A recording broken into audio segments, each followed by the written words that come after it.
Ողջույն։ Հայաստանում տեղի ունենալիք ընտրությունները պարզվում է ոչ միայն կենաց մահու պայքարեն Նիկոլ Փաշինյանի համար, այլև նրա դրսի կառավարիչների։ Գիտեք, մինչ այս անընդհատ կասկածներ են հնչել, որ այս կառավարությունը ղեկավարվում է դրսից, ու շատ է խոսվել, որ պետք է իշխանափոխությունից հետո դատախազությունը դա պարզի։ Ուղիղ տեքստով են այնպիսի բաներ հայտարարում, որ այլ բան չի մնում մտածելու։ Տեսեք։ Բոլոր հարցումները այն մասին են, որ արդար ընտրություններում Նիկոլ Փաշինյանը վերընտրվելու շանս չունի։ Զաննազան գործողությունների արդյունքում խոստումների չկատարում, Արցախի հանձնում, եկեղեցու վրա հարձակում, թոշակի չբարձրացնել, 5000 զոհ տալ, կոռուպցիայի եւ այլն, մարդիկ հիասթափվել են ու ընդհանրապես մարդիկ հոգնում են 2 ժամկետից ավելի նույն դեմքը տեսնելուց։ Մեզ հաճախ է հետաքրքրում հարցը, լավ, ո՞րն է Նիկոլեն ցույցը, որ համ ուզում են ընտրվել, համ էլ բաներ են անում, որոնք չեն ողջունում անգամ իր ընտրողները։ Օրինակ եկեղեցու վրա հարձակումը։ Չէ՞ որ սրանք քվե բերող քայլեր չեն եւ ճիշտ հակառակը։ Պարզվում է, դրսից թելադրողները ինչ որ լուծումներ ունեն։ Հայաստանի արտգործնախարարի պաշտոնում աշխատող Արարատ Միրզոյանը գնում է Բրյուսել քաղաքական նախաճաշի։ Մեկ էլ դրանից հետո Եվրամիության դիվանագիտության ղեկավար Կայա Կալլասը հայտարարում է. Հայաստանը մեզնից այնպիսի օգնություն է խնդրել, ինչպիսին Մոլդովային ենք շնորհել արտաքին վնասակար ազդեցության դեմ պայքարելու համար։ Էս ինչ էր, ուղեղդ կախում է։ Արտաքին ազդեցությունը քո երկրից դուրս քո պետության մեջ գործընթացների վրա ազդեցությունն է, այսինքն այն ինչ անում է Եվրամիությունը։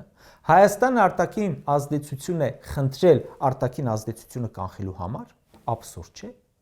Եվրամիության համար իհարկե արտաքին ազդեցությունը Ռուսաստանի ազդեցությունն է, իսկ իրենցը ինչ է, դրական ազդեցություն է,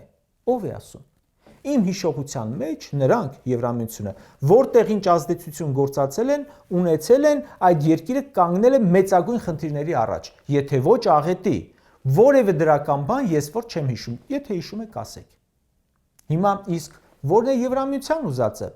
Նրանք մշտապես եւ ամենուր ուզում են ու ամեն ինչ անում են, որ ընտրությունների արդյունքում այդ պետություններն ունենան այնպիսի իշխանություն, որին անխնա օգտագործեն Ռուսաստանի Դաշնության դեմ։ Իրենց ուզածը հասկանում եմ, Ռուսաստանին էլ եմ հասկանում, այ մեզ, մեր պետության քյարը ո՞րն է, դա չեմ հասկանում,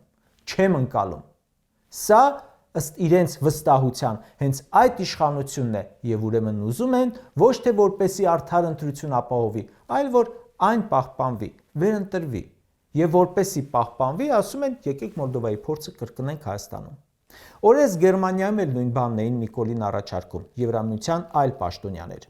Որն է Մոլդովայի փորձը։ Սեպտեմբերի 28-ի խորհրդարանական ընտրություններում հաղթեց գործող նախագահ Մայա Սանդուի Եվրոպամետ կուսակցությունը 50% ձայնով։ Ու ոնց հաղթեց։ Ընտրություններից 2 օր առաջ Մոլդովայի կենտրոնական ընտրական հանձնաժողովը ընդդիմադիր ամենախոշոր կուսակցությանը արգելեց մասնակցել ընտրությանը։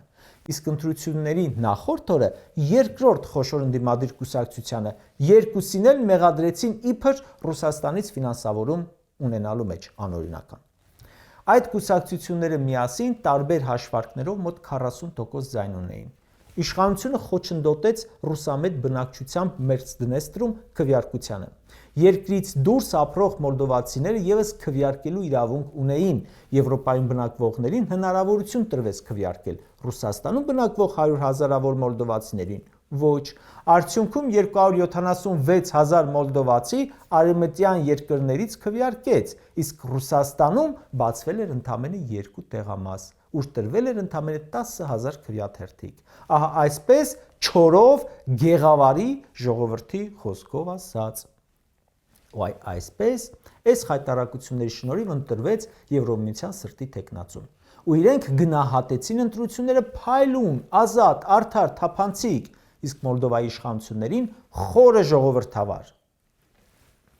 Որովհետև այլևս արևմուտքի համար արդար են այն ընտրությունները, որոնք ավարտվել են իրենց ուզած ելքով, ոչ թե ինչ որ ժողովուրդ բան, որը ըստ իրենց չի հասկանում ինչ է ուզում։ Իրենք պետք է հուշեն, ցույց տան, ուղղորդեն, ստիպեն վերջապես։ Արևմտյան արժեքները, որոնք միշտ են ուղենիշ եղել մեզպես երկրների համար, այն լավ կողմերը դադարեցրել են կիրառել, հետևել, մնացել են միայն նրանք, որ իրենց գլոբալ խնդիրներին է ծառայում։ Հիմա ասում են, եկեք այդ նույն խայտարակ փորձը կիրառենք Հայաստանում։ Օրինակ ընդդիմադիրներին դուրս թողնենք պայքարից, սաղի վրա գրելով ռսի ագենտ են ու թող հենց Նիկոլը իրենց հաղթի։ Եթե հանկարծ Հայաստանում ընտրություններին մասնակցում են հեղինակություն ունեցող ուժեր, որոնք Հայաստանի ապագան, տնտեսության զարգացումը, անվտանգությունը տեսնում են Ռուսաստանի հետ համագործակցության արդյունքում, Եվրամիությունը դա համարում է արտաքին վնասակար ազդեցություն եւ տալիս է փող, կարտ բլանշ այդ ամենին դեմ Հայաստանի այսօրվա իրենց ցուցումով ղեկավարողը, որ ինչ ուզի անի։ Բայց ընտրողը կարող է, չէ, հարց տալ։ Մի հատ հասկանանք էլի, այդ վնասակար ազդեցությունները կարող է հենց արևմուտքի կողմից է։ Կարող է, չէ, հարց տալ, այ ընկերներ, բայց չէ որ մեր այս ամբողջ կորուստներն ու ողբերգությունները եղել են հենց իրենց քավորությամբ։ Կարծում եմ խիստ տրամաբանական է, որ մեր երկրում եւ շատ քաղաքական ուժերի դիրքորոշումներ եւ հանրային դիրքորոշումները կարող են համընկնել կամ չհամընկնել Ռուսաստանի առումով։ Թեկուզ նրա համար, որ Հայաստանում աղքատությունը այսօր եթե 25% է, այլ ոչ թե 50%, պատճառը մեծամասամբ հենց Ռուսաստանի Դաշնությունում աշխատող ու ընտանիքը այստեղ պահող քաղաքացիներն են։ Շատերը Հայաստանի տնտեսական զարգացումն են կապում Ռուսաստանի Դաշնության եւ ՅԱՏՄ-ի հետ, տնտեսական կապերի վրա հենվելով, անվտանգությունն են կապում Ռուսաստանի հետ, ու բնական է, որ քաղաքացիների տրամադրությունը, ինչքան էլ փորձել են խեղաթյուրեր հակառուսականություն գեներացնել, մեկ է, կարող է լինել Ռուսաստանի հետ համագործակցության օգտին։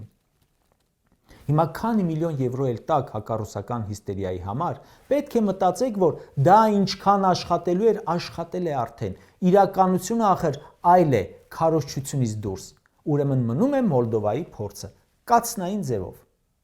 Նաև մի մտավախություն ունեմ։ Դառնում է, եթե տրամաբանում ենք, որ Եվրամիությունը այլևս ոչ թե միջամտում է, այլ արդեն իր կառավարման տակ է վերցնում Հայաստանի ընտրությունների ընթացքը, գուցե նաև ելքը։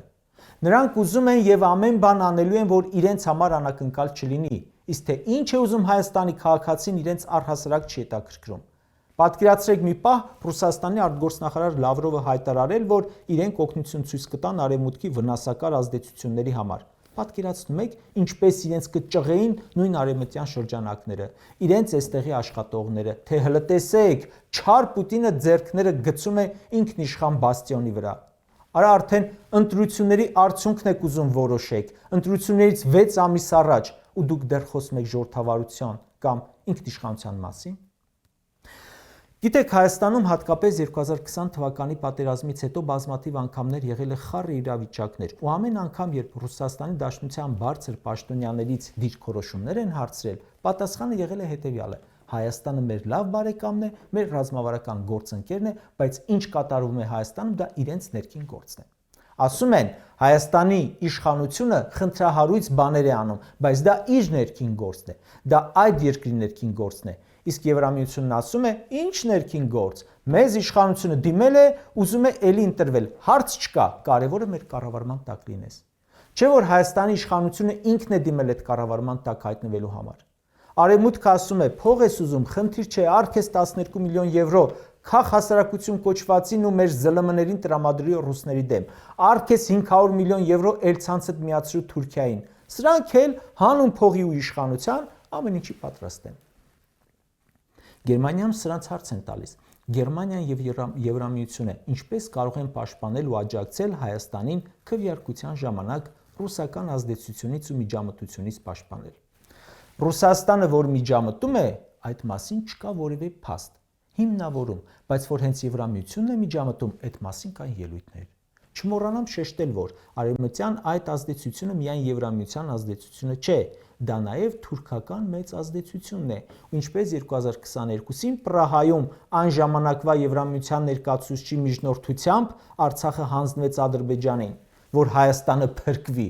այնպես էլ հիմա Կալասի միջնորդությամբ կփրկեն Հայաստանը արտաքին ազդեցություններից։ Մնում է հասկանանք, թե ում խորազդեցության կամ տիրապետության տակ կհայտնվենք այս միջամտության արդյունքում։ Կարճ ասած, չկա ՔՊԱ-կանների ու նրանց ղեկավարի որևէ ելույթ, որ չսկսի ու չավարտվի ինքնիշխանության մասին ձևակերպումներով։ Հայաստանի Հանրապետության ինքնիշխանությունը այսօր վերջին շնչում է։ Իրենք հասկացել են, որ բանը բուրդ է, ընտրություններում տանուլ են տալու ու դիմել են դրսի հովանավորներին։